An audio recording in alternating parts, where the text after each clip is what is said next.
ननकाना साहब से हमारे ब्यूरो चीफ मोहम्मद अजमल शहजाद की रिपोर्ट के मुताबिक पंजाब भर की तरह जिला आपको बताएं कि ननकाना साहब में भी सरकारी स्कूलों की निचकारी और उस्ताजा की गिरफ्तारियों के खिलाफ शदीद एहतजाज किया जा रहा है। उस्ताजा का कहना है कि जब तक हमारे मुतालबात पूरे नहीं होते तब तक हम पुरअमन एहतजाज जारी रखेंगे। हुकूमत पंजाब की तरफ से सरकारी स्कूलों की privatisation, live in कैशमेंट, pension rules में तरामीम के खिलाफ सोमवार को 5वें रोज भी सरकारी स्कूलों कॉलेजों में तालाबंदी, काम छोड़, हड़ताल और एहतजाजी मुजाहरे हुए, जबकि आला सरान और हुकूमती हलकों की तरफ से मुसलसल बेहिसी का मुजाहरा जारी है। ननकाना साहब में उस्ताजा ने आज भी डीसी ऑफिस के बाहर धरने दिए और एहतजाजी मुजाहरे किए, जिनमें नारे लगाए गए।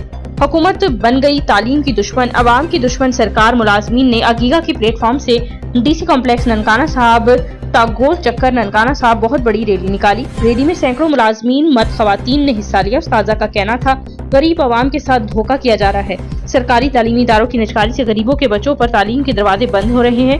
एहतजाजी तहरीक में उस्ताजा ने बाजों पर स्याह पट्टियां बांध कर हड़ताल की।